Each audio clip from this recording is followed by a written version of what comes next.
Hello, how's it going? Jake here with Essential Motion Spine and Sport. Everyone, welcome. Thank you so much for watching. Chris, EHS Physical Therapy Chiropractic. We wanted to talk to you today about some stuff.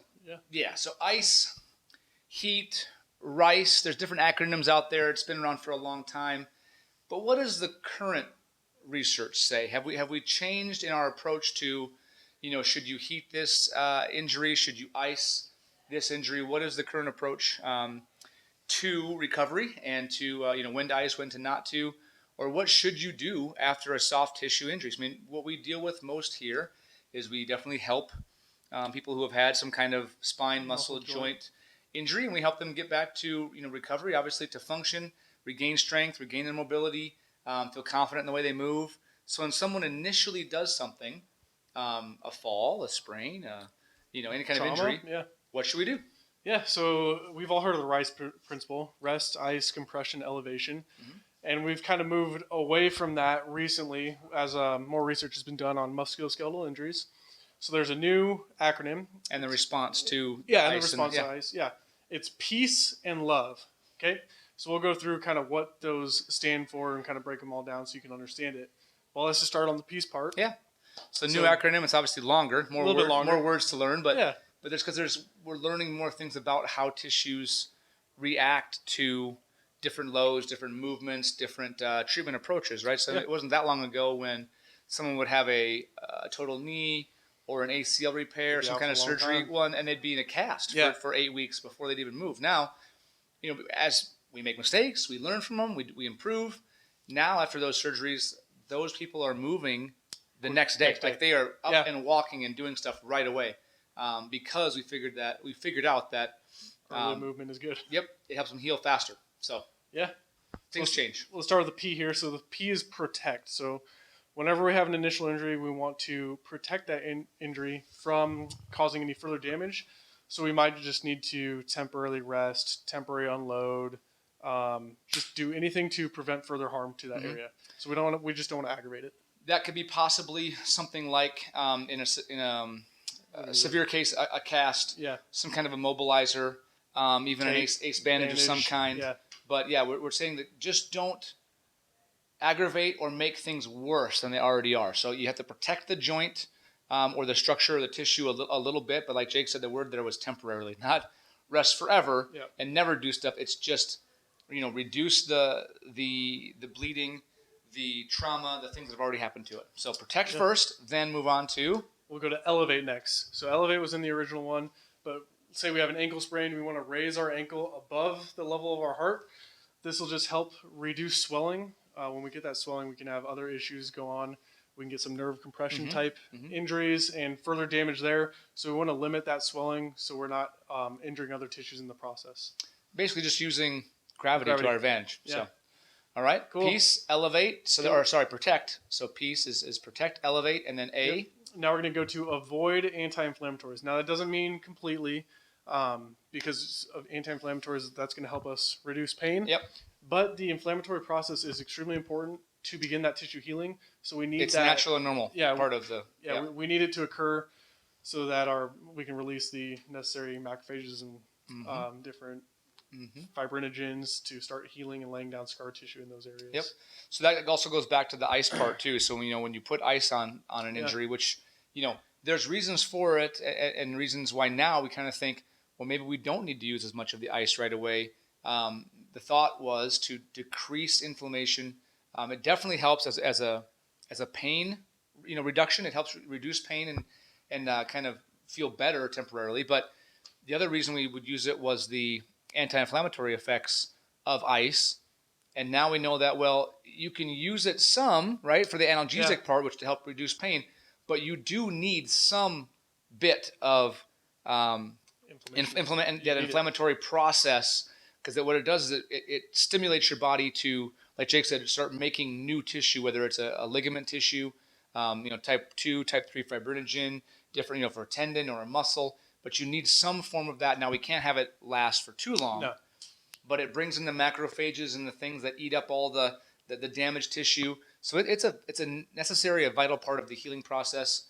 But yeah, to avoid the strong anti-inflammatory medications as well, will help actually Heal will quicker. speed that process. Yeah, Yeah, will help you and heal quicker. anti-inflammatories can have a bit of a catabolic effect or break Yeah. tissue down over time with too many of those. So there's the A in peace, and now the Okay, C. so now we'll go on to compression. So yeah, still good to compress Yep. tissues if you have an ankle sprain, like compression sock, or even just holding like an ACE bandage around it. You want to you're just reducing that swelling. I think that one kind of goes back a little bit to the protect as well. Yeah. You put a little bit of compression around it to get some of the excess limit swelling and mobility some of a the little bit too.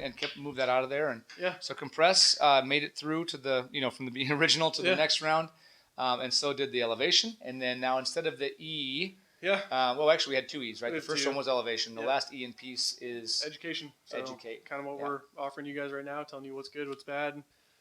When to move forward, when to rest a little bit more. It's a game you just have to play, and you almost have to listen to the body a little bit. Tell the body listen to the body and say, what can I handle this or can I not at this time? Yeah, very fine line of when to move enough to get the right physiological benefits of movement, but too much can then cause reintroduce or you don't want too much inflammation, but it can kind of reintroduce that process. You want enough to get things moving, but not too much. So then that's the peace part. Yep. Now we move on to we're on love now. So early loading, and what we mean by this is kind of stressing those tissues early on. Not enough to where you're going to damage anything. Obviously, like Chris said, it's a fine line, but you need to load those tissues because muscles, joints, ligaments, bones, they all heal based on the stresses placed on them.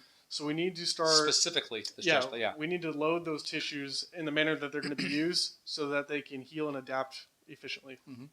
And this we got to be sure too on the time frame. So the peace part is right like as soon as it happens from like 0 to like day, let's say 2, 3. Like you got to have that. You need to protect it for a little while, but it depends on the severity of the injury. Certain things that require surgery or major things. Obviously, big trauma, you got bones sticking out. Okay, there's going to be a longer protective phase then. But as soon as possible, within the first, few days for light things like ankle sprains and that kind of stuff, up to the first few weeks, then we're going to move into that to the love phase, which is the first one is load.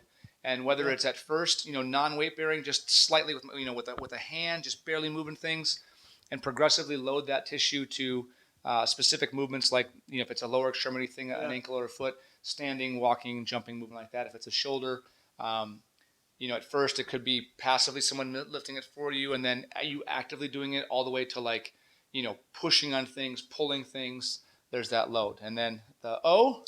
The O is optimism. So this one's kind of interesting, and we've kind of hit on this in some other videos before. Yes, we have. Mindset's huge. Mindset's extremely powerful. So I actually read a study. I can't remember the name of it, but it said that a high-level athlete would experience more pain from an ankle sprain than just a general person playing recreational sports like me.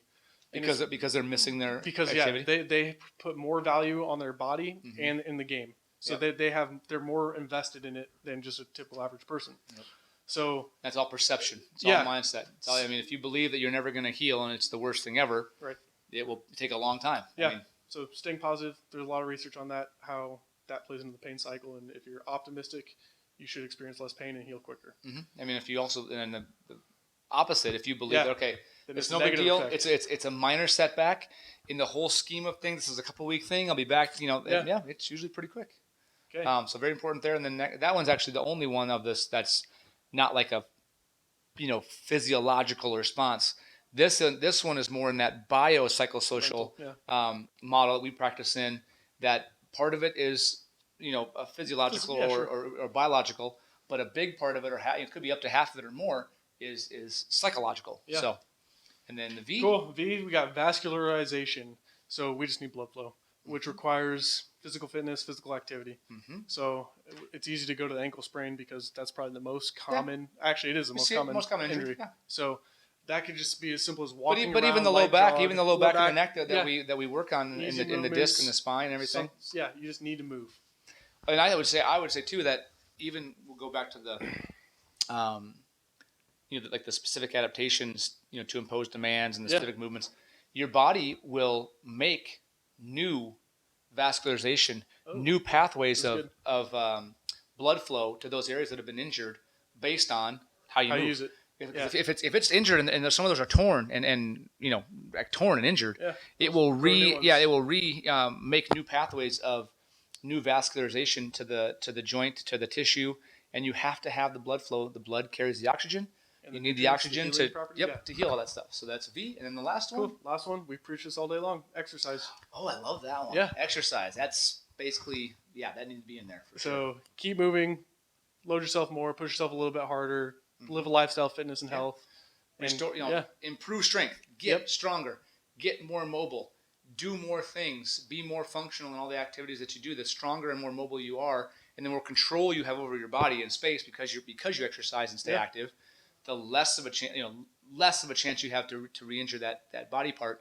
Now it doesn't guarantee it. Nothing prevents anything, but we definitely believe the more fit and strong that you are, the more your life will be live to the fullest and have less of a chance of getting injured. So there's the new, peace and love. R.I.C.E. We're going to some of it we're going to throw out the window.